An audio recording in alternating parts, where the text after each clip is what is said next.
Paz e graça, povo de Deus, seja muito bem-vindo ao nosso canal. Se você não se inscreveu, se inscreva. Nós estamos numa jornada, numa série, nós estamos na campanha, das terças-feiras, e nessa campanha nós estamos falando sobre o fim do cerco e fome em Samaria. Segundo Reis, no capítulo 6, versículo 25, segundo Reis, no capítulo 7, versículo 1 e 2. A gente vai falando e ministrando e você vai observando, olhando, analisando sua vida, as circunstâncias que nós estamos vivendo e tomando posse também das bênçãos e das promessas de Deus para a sua vida. É tempo de nós vermos a graça se manifestando em todos os lugares. Hoje nós vamos observar um ponto. Nós estamos vivendo num mundo que as pessoas não estão tendo muita esperança,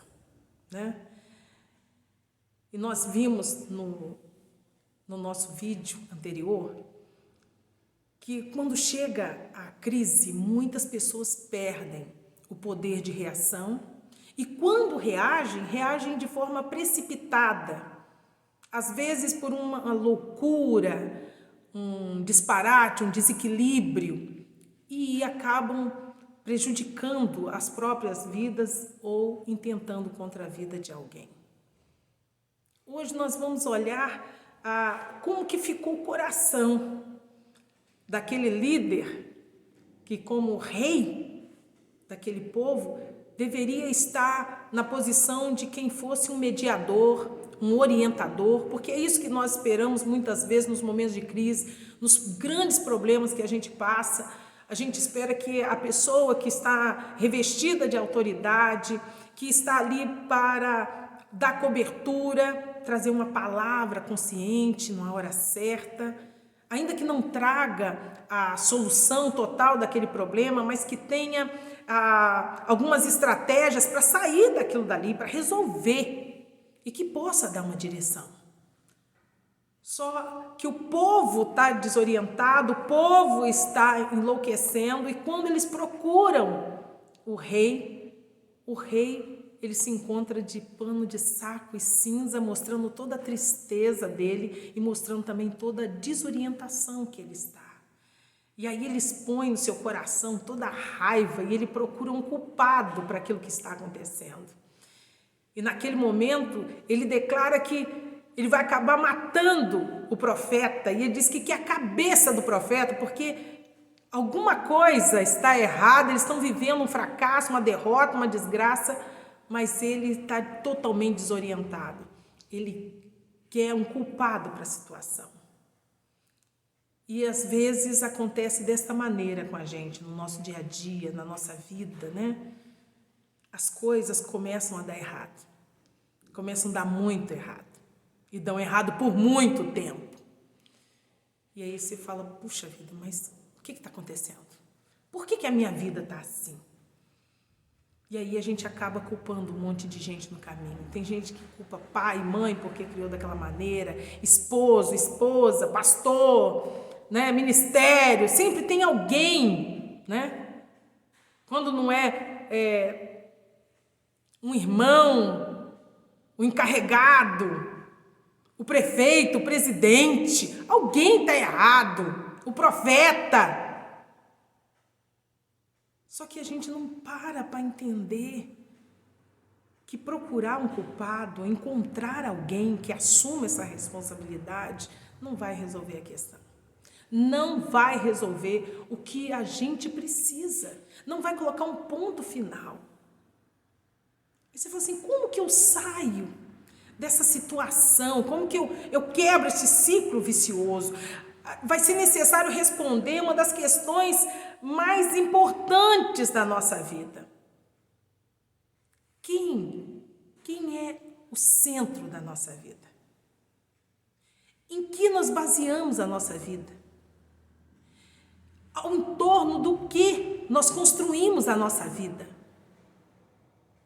Para a gente parar de procurar culpado, para a gente parar de procurar alguém que se responsabilize por tudo, por nós, no meio da dificuldade, no meio da crise, a gente vai ter que responder essa pergunta. E eu sei que as pessoas podem colocar suas vidas em torno de muitas coisas. Em torno de tudo praticamente, desde dinheiro, carreira, uma outra pessoa. Só que quando nós colocamos coisas e pessoas como centro da nossa vida, é uma base muito frágil, é uma base muito fraca. O mundo começa a desmoronar e esses fundamentos que nós colocamos na nossa vida também começam a desmoronar. Não vale, eles não sustentam a nossa vida quando as coisas começam a dar errado. Então eu preciso que a minha vida tenha como centro algo inabalável. Eu preciso que a minha vida tenha como centro o próprio Deus. Eu estava conversando com meu esposo e ele falando, que hoje em dia ninguém quer confiar mais em ninguém, As pessoas falam assim, você não deve confiar. E ele estava falando, um homem de Deus, uma mulher de Deus tem que ser uma pessoa confiável. E é verdade. A Bíblia vai falar lá em 1 Coríntios 4 que requer que o dispenseiro, o homem de Deus, o obreiro ou o ministro, seja alguém fiel, seja alguém confiável. Então a realidade é que eu e você temos que ser assim, pessoas confiáveis, que alguém possa contar com você. Não é sobre isso que eu estou falando. Eu posso vir a confiar e até contar com alguém, mas esse alguém não pode ser o centro da minha vida, não pode ser a base da minha vida, porque quando as situações difíceis vierem a acontecer, eu preciso estar de pé. A palavra do Senhor no Mateus capítulo 7 vai dizer que as tribulações vão acontecer. As tribulações, as tempestades, as ondas vão vir e vão bater com ímpeto contra a casa. O vento vai soprar forte, mas a casa não vai cair, porque ela está edificada sobre a rocha. Então, amados, nós precisamos solidificar a nossa estrutura.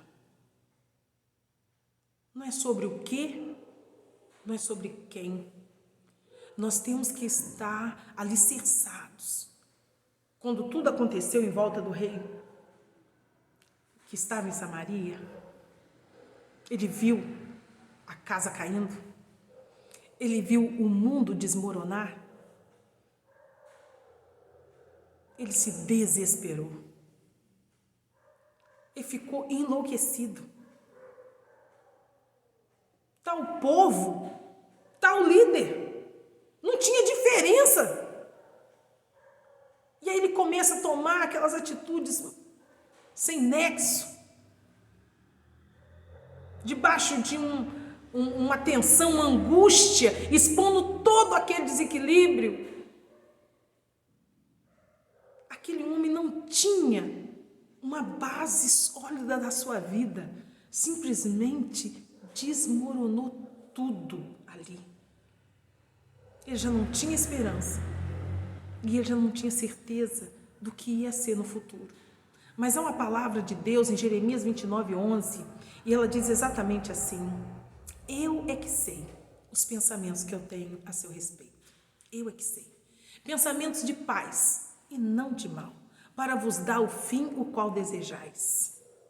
Uma esperança e um futuro. Deus é a nossa esperança viva. Deus é o nosso futuro.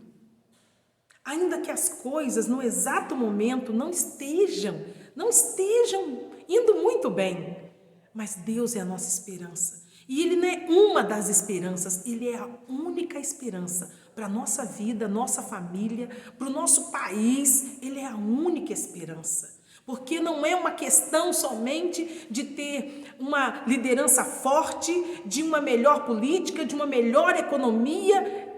É fazer a diferença sabendo que Deus, o Evangelho, transforma a vida da gente, transplanta o coração, tira o coração de pedra, coloca um coração de carne em que habita o Espírito e toda a vida é transformada. Toda a história é transformada. É a certeza que ainda que eu não esteja no controle, que tenha fugido tudo das minhas mãos, Deus está no controle. Ele pode fazer tudo em todos. Ele pode. Ainda que eu me sinta frágil, sem condição alguma, Ele pode todas as coisas. Não perca a sua esperança, porque a esperança é o que te faz dar mais um passo à frente, é o que te faz superar, sobreviver, resistir, é o que te faz avançar e alcançar os seus objetivos. Não abra mão da sua esperança e não fique procurando alguém para assumir a culpa. Olhe para dentro de você e estabeleça um alicerce firme no nome de Jesus.